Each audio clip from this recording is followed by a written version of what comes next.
नमस्कार, आप देख रहे हैं स्पेशल रिपोर्ट। आपके साथ मैं हूं अंजना ओम कश्यप। एक बार फिर लेकर आए हैं हम स्पेशल रिपोर्ट में स्पेशल एपिसोड इस खुशखबरी के साथ कि आज तक के साथ 15 करोड़ दर्शक जुड़ चुके हैं। जी हां, सर्जिकल स्ट्राइक्स के दिन यानी खबर के दिन अगर कोई चैनल दर्शकों की नजरों के सामने था तो वो आपका पसंदीदा चैनल आज तक ही था।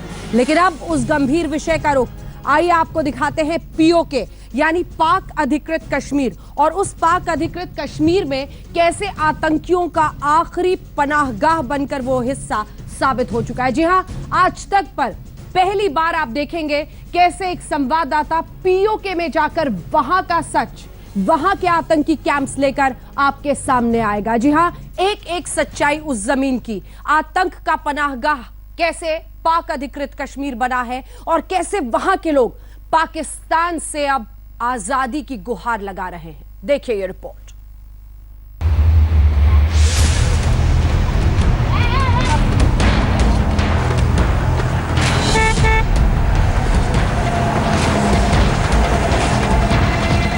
ये पाकिस्तानी कब्जे वाला कश्मीर है। हिमालय की पहाड़ों पर बसा, पहाड़ों से घिरा, खूबसूरती ऐसी कि इसे धरती का जन्नत कहा जाना साफ समझ में आता है। लेकिन आज यहां से पाकिस्तान हिंदुस्तान के खिलाफ आतंक का कारोबार चलाता है, नफरत की भट्टी जलाता है और आतंकवादियों का कैंप लगाता है। इस पीओके तक आज तक पहुंचा था जहां से आजादी की मांग यहाँ की फिजाओं में घुली रहती है कि यह हम सब की आवाज़ है, हमें आज़ादी मिलनी चाहिए ताकि हम दुनिया की बाकी कौमों की तरह तरक्की करना चाहते हैं, हम अमन से रहना चाहते हैं। We are the peace loving people. तकरीबन ये हमारी हिस्ट्री उठाकर देखें, हमने हमेशा पीस को तरजीह दिया। हम चाहते हैं कि हम दुनिया के बाकी कौमों की तरह पीस से रहें, अमन से रहें। वाजपेयी में या हमारे हुक्मरान जो हैं इनमें अगर ये अच्छी जगह बात करें दिल मोहब्बत से तो बड़ी बात नहीं हो सकती, इंशाल्लाह हल हो सकती है। 1947-48 में जम्मू कश्मीर के इस इलाके पर पाकिस्तान ने कब्जा कर लिया था, लेकिन बाद में यहाँ हालात ऐसे बदले, कश्मीर से यहाँ इतने लोग आए कि आज ज्यादा संख्या इन्हीं की है। बच्चों तक को पता है कि वो कहाँ से आए हैं। पहले हम केरल रहते थे, फिर अब हम यहाँ पे रहते हैं। यहाँ ये 7वां साल जा रहा है। 7वां साल। जब आप यहाँ आई तब कहाँ, उससे पहले कहाँ थी? उससे पहले हम कमसार रहते थे। पहले आप पाकिस्तानी कब्जे वाले कश्मीर का भूगोल समझिए। इसका कुल एरिया करीब 13,000 वर्ग किलोमीटर है और यहाँ रहने वालों की संख्या करीब 30 लाख है। ये पश्चिम में पाकिस्तान के पंजाब और खैबर पख्तूनवा, उत्तर पश्चिम में अफगानिस्तान के वखन कॉरिडोर, उत्तर में चीन के जिनजियांग रीजन से मिलता है।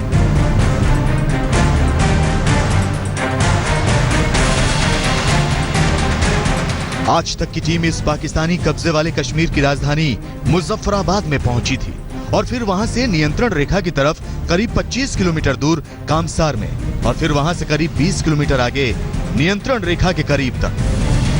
यहाँ झेलम नदी की तलहटी में आतंक के कैंप हैं और ऊपर चढ़ने पर वो घर दिखते हैं जहां से लोग इन कैंपों में ट्रेनिंग के लिए आते हैं या कहें कि जबरन लाए जाते हैं। हमारे कश्मीर से पाकिस्तानी कब्जे वाले कश्मीर में जो लोग चले गए उन्हें अच्छी तरह याद है कि नियंत्रण रेखा के कटीले तारों के उस पार कौन सी जगह कहां है और उस जगह पे कौन सी इमारत कहां है। पीछे नजर आ रहे गंगा चोटी, ये उस बाग शहर के पीछे है। पल्ली तरफ पीर गंठी है, उसकी पल्ली तरफ कोठी है और इस तरफ ये जो आपका उड़ी का साइड और श्रीनगर के साथ साथ बर्फानी पहाड़, पीर पंजाल बोलते हैं इसको, पीर पंजाल है। उससे इधर ये रावलाकोट आ जाता है और पीछे जिला पुंछ है और उसका इलाका है। ये आगे गुजरते जाएंगे तो कोटली मीरपुर ये इलाका नजर आता है। पाकिस्तान ने कश्मीर के एक हिस्से पर कब्जा जरूर कर रखा है, लेकिन वहां के लोगों के दिलों पर नहीं। उसे लगता है कि वो आतंक के साए में कश्मीर पर जबरन कब्जा कर लेगा। मुजफ्फराबाद जाकर आज तक ने देखा कि कैसे यहाँ लश्कर तैयबा, हिजबुल मुजाहिदीन, जैश मोहम्मद, हरकतुल अंसार और हुर्रियत कॉन्फ्रेंस वालों तक के हेडक्वार्टर हैं। आज तक उस हाफिज के अड्डे तक भी गया जहां खुली आंखों से जाने की मनाही थी। आज तक हिजबुल के सरगना सलाउद्दीन के ठिकाने तक भी गया, जहां से आतंक की बदबू कश्मीर की वादियों में आती रहती है, और उन लोगों से भी मिला जिनके लिए आजादी सपना भी है और शायद फैशन भी। ये सियासी मसला अगर बातचीत से हल हो जाए तो फिर तो बेहतर है। अगर इससे ना हुआ तो फिर जहां 70,000 वहां और 70,000, ये कुर्बानियां इंशाल्लाह जारी रहेंगी। तो फिर आप हमारे साथ रहिए और देखिए कि पाकिस्तानी कब्जे वाले कश्मीर की तस्वीर कैसी है, जिसे आज तक के कैमरे ने देखा है। अशरफ वानी के साथ पुण्य प्रसून वाजपेयी, आज तक।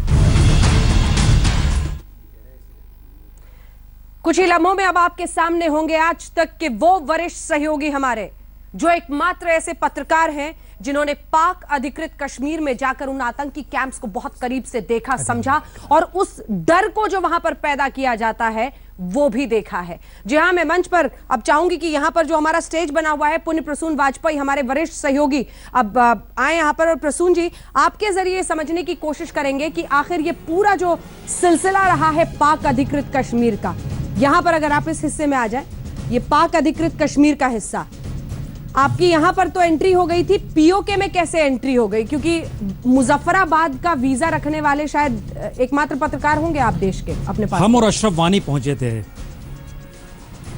और अंजना जब पहुंचे थे, हमें लगता है ये दर्शकों को जानना चाहिए कि दरअसल ये लाइन ऑफ कंट्रोल जो दिखाई दे रही है, इस बात का जिक्र बार बार क्यों होता है कि इस लाइन ऑफ कंट्रोल को पार करना आतंकवादियों के लिए पाकिस्तान कहता है मुश्किल है, भारत कहता है आप इसी लाइन ऑफ कंट्रोल से पार कराते हैं। ये जो लाल लकीर हम बिल्कुल ये लाइन ऑफ कंट्रोल है। दरअसल ये पूरा इलाका जो है, यहाँ पर चिनार देवदार के पेड़ लगे हुए हैं, इस पार और उस पार दोनों तरफ। और दरअसल हम जब पाकिस्तान के कब्जे वाले कश्मीर गए थे तो मुजफ्फराबाद का जो इलाका है, जो मुजफ्फराबाद यहाँ पर नजर आ रहा है, ये दरअसल कैपिटल आप कह सकते हैं, पाकिस्तान के कब्जे वाले कश्मीर का ये कैपिटल है। ठीक है। इससे तकरीबन 100 किलोमीटर की दूरी पर इस तरफ आप जब बढ़ते हैं तो मीरपुर आता है। मीरपुर सबसे रईसों की जगह है। यहाँ के लोग टेररिस्ट नहीं हुए, लेकिन इसको पनाह बनाया गया। यहाँ पर हेडक्वार्टर उस पीरियड में, या आप कह सकते हैं मुजफ्फराबाद जो शहर है, यहाँ पे जैश ए मोहम्मद, लश्कर, हरकत मुजाहिदीन, सैयद सलाउद्दीन का यानी हिजबुल मुजाहिदीन, और साथ ही हुर्रियत का दफ्तर भी यहाँ पर था।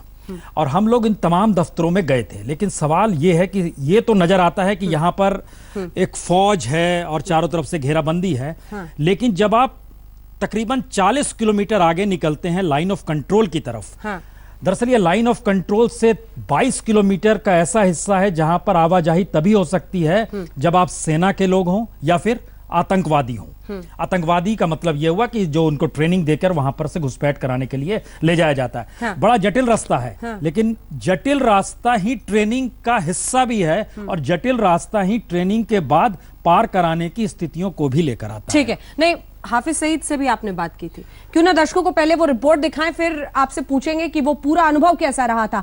हाफिज सईद, आजकल तो हम अक्सर उन्हें देखते हैं, कभी यहां पर कभी वहां पर, खूब भाषण देता है हिंदुस्तान के खिलाफ, लेकिन वही हाफिज सईद उन दिनों 7 पर्दों के पीछे रहता था, लेकिन आपसे बात करने को तैयार हुआ था। पहले दर्शकों को रिपोर्ट दिखा दे। यकीनन।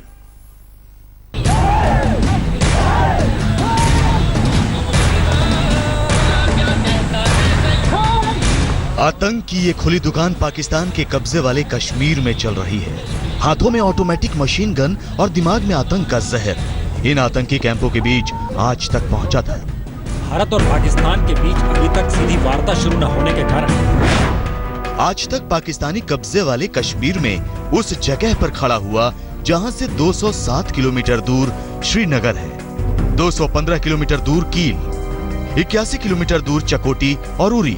जी हाँ, वही उरी जहां 18 सितंबर को हुए आतंकी हमले से हिंदुस्तान गुस्से में है, और 23 किलोमीटर दूर मुजफ्फराबाद, और इस जगह के आसपास ही कहीं खुफिया जगह पर हाफिज सईद का आतंकी ठिकाना।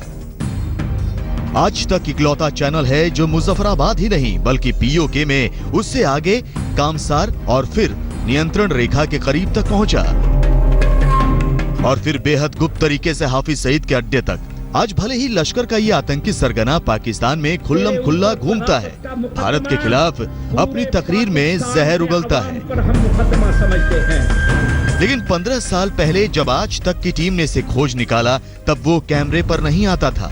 आज तक से बात करने को वो तैयार हुआ, लेकिन शर्त ये लगाया कि उसका चेहरा नहीं दिखना चाहिए।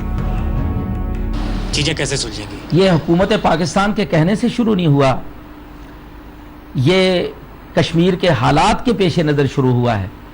अगर कश्मीरी लोग मुतमईन होंगे और उनको सही मानों में आज़ादी मिलेगी, इंडियन आर्मी वहाँ से निकलेगी, गन बंद हो जाएगी और मसला हल हो जाएगा। और अगर ऐसा ना हुआ तो हम कभी बंद नहीं करेंगे, कश्मीरी मुजाहिदीन कभी जिहाद को बंद नहीं करेंगे, कभी गन को बंद नहीं करेंगे, क्योंकि कि हमने अफगानिस्तान से रूस की फौज को निकाला था, हम बिल्कुल इसी तरह इंडिया की फौज को निकालेंगे। 1999 में भारत पाकिस्तान के बीच करगिल के युद्ध के बाद तनातनी में लश्कर तैयबा ही नहीं, हिजबुल मुजाहिदीन और दूसरे तमाम आतंकी संगठनों की पीओके में सक्रियता बढ़ गई। उसी दौर में हमारे संवाददाता पुण्य प्रसून वाजपेयी और अशरफ वानी पीओके में पहुंच गए। वहां आतंक के सबसे बड़े सरगना से इनकी मुलाकात हुई, जो तब कैमरे के सामने तो नहीं आता था, लेकिन हिंदुस्तान की तबाही की धमकी तब भी देता था। आपकी कार्रवाई इस रूप में जारी रहेगी कि लाल किले पर झंडा फहराने की बात होगी, हाँ, दिल्ली में हमला होने की बात होगी? बिल्कुल, इंडिया अगर नहीं छोड़ेगा कश्मीर को तो दिल्ली में बिल्कुल हमले होंगे, जहां से इंडिया की फौज आएगी वहां हमले होंगे, बंबई में हमले होंगे, हर जगह हमले होंगे, जहां से फौज आएगी हर बेस कैंप पर हमारे हमले होंगे, ये तो होगा। आज तक की इस टीम ने उस दौर में हाफिज सईद को पकड़ा था जब उसके पास करीब 3000 आतंकी थे। उस वक्त तक कश्मीर में बगावत का झंडा उठाने वालों को अलगाववादी कहा जाता था, लेकिन हाफिज ने कश्मीर के मुद्दे को जज्बाती मोड़ देने के लिए इस्लाम से जोड़ा। हाफिज का ये इंटरव्यू उस दौर में हुआ जब तत्कालीन प्रधानमंत्री अटल बिहारी वाजपेयी पाकिस्तानी राष्ट्रपति परवेज मुशर्रफ के साथ बातचीत का नया रास्ता खोलना चाहते थे। तो आप रुकावट क्यों डालना चाहते हैं? नहीं, हम रुकावट नहीं डालते, लेकिन हम इस बात से कोई पुरुमीद भी नहीं है, और हम अपने जिहाद को ना कमज़ोर करना चाहते हैं, ना ही कश्मीरी लोगों को परेशान करना चाहते हैं। ये नहीं हम चाहते कि जैसे पहले 1948 में उनके साथ ज़्यादती हुई, फिर उसके बाद कई बार ऐसा हुआ, 65 में भी ये ज़्यादती उनके साथ हुई कि जब मुजाहिदीन ने गन उठाई और हुकूमत के कहने से गन बंद कर दी, उसके बाद नतीजा ये निकला कि इंडिया ने अपनी फौजी कब्जे को और मुस्तहकम किया। तो अब हम मज़ीद धोखा नहीं खाएंगे। हमने मुशर्रफ को भी साफ कह दिया है कि भाई हम इन मुज़ाकरात पर यकीन नहीं रखते, हम अपनी गन को नहीं छोड़ेंगे, हम अपने जिहाद को बंद नहीं करेंगे। उस दौर में लश्कर को सालाना 3 से 5 करोड़ का चंदा आता था, यानी आतंक के उसके खेल में दूसरे भी खिलाड़ी लगे थे। हाफिज का दावा था कि उसे हथियार तो कश्मीर से ही मिल जाता है। पाकिस्तान के राष्ट्रपति नहीं चाहते हैं कि हथियार उनके देश में रहें जो गैर कानूनी है। लश्कर तैयबा के पास भरे हुए हथियार। देखिए भाई, लश्कर तैयबा की ज़रूरत पाकिस्तान में हथियार नहीं है, और ना ही हम कोई ऐसे हथियार गैर कानूनी रखना चाहते हैं। हमने तो हुकूमत से साफ कह दिया कि हमारे मराकज़ खुले हैं, हमारे दफातर खुले हैं, जहां हम रहते हैं हर जगह पर तुम्हें इजाज़त है, जहां से देखना चाहो असला देख लो। हमारी ज़रूरत पाकिस्तान में असला है ही नहीं, क्योंकि हमारा जिहाद कश्मीर में है, वहाँ हमारे पास असला मौजूद है। पाकिस्तानी कब्जे वाले में प्रशिक्षित लश्कर तैयबा के ये नए कमांडोज हैं जो लश्कर तैयबा के लिए कहीं पर भी अपना खून बहाने के लिए तैयार हैं और कोई भी योजना अंजाम देने के लिए पूरी तरह से न सिर्फ असला से बल्कि साथ ही साथ हर तरीके से प्रशिक्षित किए गए हैं। उन्हें लश्कर तैयबा से कौन सा काम सौंपा जाएगा, कब उन्हें भारत के इलाके के अंदर दाखिल किया जाएगा, वो लश्कर तैयबा के कमांडर तय करेंगे। लेकिन इतना साफ है कि ये लश्कर तैयबा का एक ही ग्रुप नहीं है, बल्कि ऐसे बहुत सारे ग्रुप हैं जो नियंत्रण रेखा के आसपास पाकिस्तानी कब्जे वाले कश्मीर में हर वक्त मौजूद रहते हैं। उन्हें सिर्फ इंतज़ार रहता है आदेश का, ताकि वो जम्मू कश्मीर में जाकर भारतीय सेना और भारतीय सुरक्षा बलों के खिलाफ कार्रवाई कर सके। हाफिज से बात करने के अलावा हमारी टीम ने आतंक के तमाम अड्डों को खंगाला। जहां नियंत्रण रेखा की लकीर खींची है, उसके पास ही आतंकी कैंप चलने लगे। 15 साल में हालात रत्ती भर नहीं बदले। यही वो पुल है, उस पार से आज़ाद कश्मीर शुरू होता है और इस पार से पाकिस्तान की सीमा खत्म होती है। एक लिहाज से आज़ाद कश्मीर को कश्मीर वाले आधा कश्मीर मानते हैं, लेकिन पाकिस्तान उसे अभी भी आज़ाद कश्मीर कहता है। पाक अधिकृत कश्मीर। और यही पहाड़ी इलाका आतंकियों के लिए वरदान साबित होता है। आतंकियों ने यहाँ अपने संगठन के रसूख के बल पर पैसा बनाया और वहाँ के नौजवानों के हाथों में बंदूक थमाया। आतंकवादी संगठनों में हथियार और काम करने के तरीके यानी कार्रवाई को लेकर भी सहमति नहीं है। सभी संगठन अपने अपने तरीके से कार्रवाई करना चाहते हैं। इसकी एक बड़ी वजह अपनी बार्गेनिंग पावर को बढ़ाना भी है। पाकिस्तान में ये बहुत साफ माना और देखा जाता है, जो संगठन जितना क्रूड है यानी जितना सख्त है कश्मीर को लेकर, उसको कहीं ज्यादा उतनी सुविधा उतनी हिफाजत वहां मिलती है। खासतौर से मुजफ्फराबाद जो कि बेस कैंप है तमाम आतंकवादी संगठनों का, वहां पर बड़ी गाड़ियां, बड़े हथियार, कहा जाए अत्याधुनिक हथियार और पैसा यानी फंड के नाम पर वहां पर हर संगठन 3 से 5 करोड़ रुपया जमा करता है। तब आज तक की टीम ने हिजबुल मुजाहिदीन के आतंकी संगठन सैयद सलाउद्दीन को भी पकड़ा। मुज़ाकरात के टेबल पर मुज़ाकरात को जारी रखना, आगे बढ़ाना और इन सरबराहों का काम है और कश्मीरी क़यादत का काम है। हम लोग तो बहर सूरत एक मुसल्लह महाज पर लड़ रहे हैं और हमारा मौक़िफ़ ये है कि ये हमारी जदोजहद तब तक जारी रहेगी जब तक ना बुनियादी मसले का हल जम्मू कश्मीर के अवाम की ख्वाहिश के मुताबिक सामने नहीं आता। आज पाकिस्तानी कब्जे वाले कश्मीर की स्थिति बिगड़ी है तो लोगों को समझ में आ रहा है कि हिंदुस्तान का विरोध करना कितना घातक था। लेकिन 15 साल पहले आतंक का रंग यहाँ बहुत चढ़ा था। हम खुद चीजें बनाते हैं और अभी तक भी अल्लाह के फजल करम से हिंदुस्तान 7 लाख जाबरान और फौज रखने के बावजूद उसमें कामयाबी नहीं पाया है। हमारे ट्रेनिंग सेंटर्स अंदर चलते हैं, हमारी तरबियत के कोर्स अंदर चलते हैं और हम खुद मैन्युफैक्चरिंग कर रहे हैं। ये कोई मसला नहीं है। जिन आतंकियों पर भारत को तब भी नजर थी, वो पीओके में बैठकर वहाँ के लोगों का हीरो बनने की कोशिश कर रहे थे। कौम की या हम सब की आवाज़ है, हमें आज़ादी मिलनी चाहिए ताकि हम दुनिया की बाकी कौमों की तरह तरक्की करना चाहते हैं। 15 साल पहले आतंक के सबसे बड़े केंद्र के रूप में पीओके को पाकिस्तान तैयार कर रहा था। आज उसका नापाक मंसूबा वहां साफ साफ दिखता है। लेकिन जिन आतंकियों को उसने आगे बढ़ाया वो आज उसकी पकड़ से बड़े हो गए हैं और उसी के लिए सिर दर्द। अशरफ वानी के साथ पुण्य प्रसून वाजपेयी, मुजफ्फराबाद, आज तक। तो आतंक के आखिरी पनाह तक आज तक, और हमारे सहयोगी पुण्य प्रसून वाजपेयी वहां पर गए थे। हाफिज सईद तक आप कैसे पहुंचे? 2 चीजें हैं। एक, हम लोग लगातार जो रिपोर्ट दिखला रहे हैं उसमें नीलम और झेलम नदी के किनारे जो कैंप्स हैं, ये जो इलाका है, ये देखिए, ये जो इलाका है ये पूरा का पूरा मुजफ्फराबाद का। यहाँ पर हम लोग जिस होटल में ठहरे थे उस होटल का नाम नीलम होटल था और नीलम होटल से नीचे नीलम बहती हुई नजर आती थी और उसकी जो मिट्टी थी उस पर ट्रेनिंग दी जाती थी। उस तरफ खिड़की होटल की नहीं लगाई गई थी, उसकी खिड़की उल्टी तरफ थी। आतंकवादियों की जो पूरी की पूरी ट्रेनिंग जो उस पीरियड में हम लोग देख रहे थे उसमें हर उम्र के लोग, बच्चे भी थे, उम्रदराज भी थे और बड़े बुजुर्ग थे जो कि नैतिक तौर पर बल देते थे।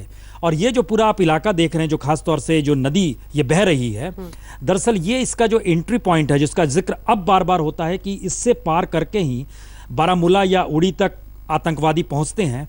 इन जगहों पर ट्रेनिंग की स्थिति इस रूप में थी कि सेना की गाड़ियां, चूंकि हम लोगों ने ये दरख्वास्त वहां पर की थी कि हम ये देखना चाहते हैं कि पाकिस्तान के कब्जे वाले कश्मीर से हिंदुस्तान की तरफ देखना चाहते हैं। चिकोटी का इलाका जो कि एक लिहाज से आप कहें बिल्कुल बॉर्डर के करीब था, वहां तक हमको ले जाया गया था। वो पूरा सेना की गारद आगे पीछे चल रही थी। वहाँ के जो टेररिस्ट लड़के थे, जो 1-2 लड़के आपको स्क्रीन पे भी नजर आएंगे जिनसे हम लोगों ने कमांडर के तौर पे बातचीत की थी, वह इन इलाकों में चलते थे। और बड़ा महत्वपूर्ण ये है, हम लोग जब सड़क से जाते थे गाड़ियों से, वो लड़के जो थे हमसे पहले आगे मिल गए हमको लाइन ऑफ कंट्रोल के पास। तो हमने उनसे पूछा आप पहले कैसे पहुंच गए? तो उन्होंने बोला ये रास्ता हमारा देखा हुआ और हम कहीं ज्यादा अनुकूल और तेजी से यहाँ पहुंच सकते हैं। इसका मतलब ये बहुत साफ है कि जिस बात का जिक्र पाकिस्तान में ये होता है कि दरअसल बहुत मुश्किल है आतंकवादी इधर से पार कर जाए और सेना पार करा दे, दरअसल ये पूरी उस ट्रेनिंग का हिस्सा है कि जब रावलपिंडी और इस्लामाबाद से एक बेसिक ट्रेनिंग के बाद मुजफ्फराबाद में लोग पहुंचते हैं, उनके लिए ये एक अनुकूल स्थिति रहती है कि वो यहां से पार कराने के लिए ही एक लंबी ट्रेनिंग का हिस्सा होता है। यानी ये अगर कोई सोचता है, अंजना ये बड़ा महत्वपूर्ण है, ये अगर कोई सोचता है किसी भी रूप में कि मुजफ्फराबाद या पाकिस्तान के कब्जे वाला कश्मीर जो है यह ट्रेनिंग का अड्डा है और ट्रेनिंग के लिए आते हैं और यहाँ पर शायद हथियारों की ट्रेनिंग होती है, तो दरअसल यहाँ पर ट्रेनिंग सबसे बड़ी ये होती है कि आप घुसपैठ कैसे करेंगे। ये शायद इसीलिए जटिलता स्थिति इसीलिए बनाई गई है, क्योंकि अलग अलग जगहों पर भी ट्रेनिंग हो सकती है, लेकिन यही क्यों, ये एक सवाल है। पास है और वहां से फिर घुसपैठ की शुरुआत होती है, घुसपैठ की अलग ट्रेनिंग होती है। लेकिन आज तक की टीम जिसमें पुण्य प्रसून वाजपेयी थे और हमारे सहयोगी वहां पर मौजूद थे अशरफ वानी, दरअसल पीओके में जो लोगों का दर्द है वो भी कई मायनों में सामने आया था। ये रिपोर्ट, फिर उस पर चर्चा।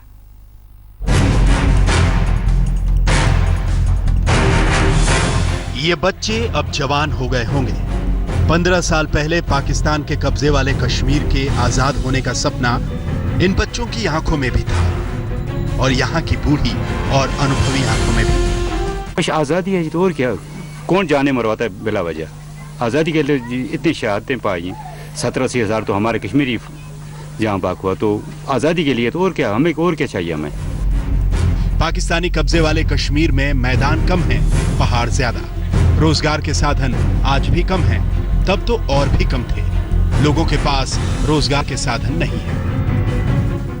यहाँ पर आपको खुद भी जानते हैं कौन सी फैक्ट्रियाँ हैं, इंडस्ट्रीज हैं, या कुछ ऐसा कोई बात है। मजदूरी नहीं यहाँ पर मिलती हमें, और क्या करते हैं।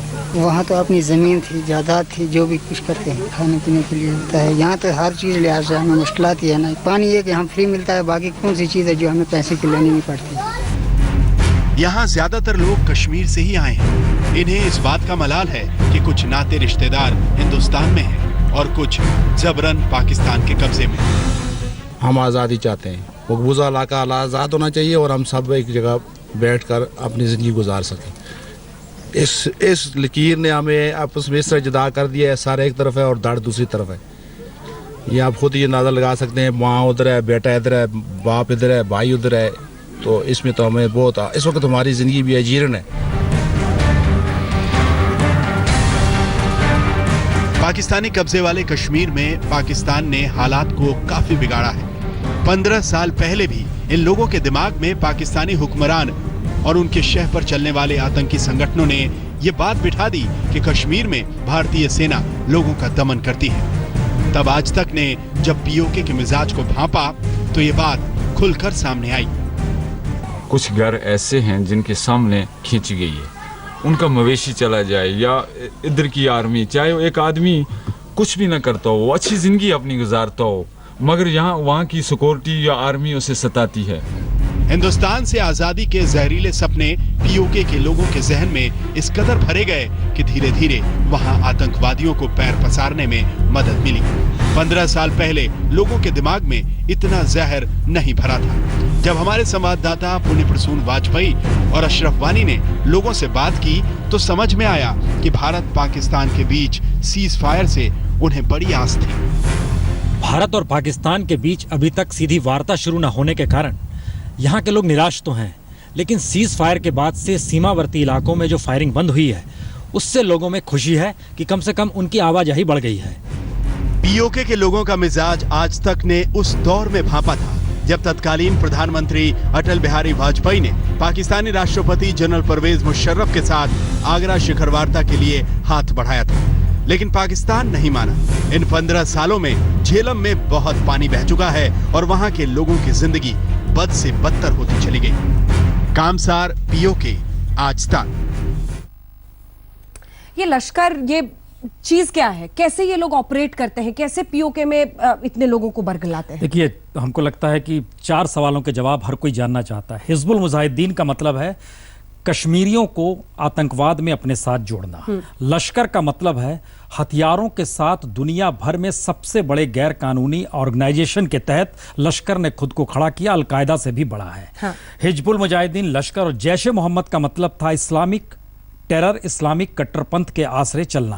हुर्रियत इन सब के बीच अलगाववादी पॉलिटिक्स के जरिए सत्ता से बार्गेनिंग करने की स्थिति में था और वहां पर जो आवाम थी, जो लोग मौजूद थे, उनको ढाल बना के ये चारों संगठन कार्रवाई करते थे। पाकिस्तान के भीतर लश्कर का मतलब क्या है? सिर्फ आतंकवादी संगठन नहीं है,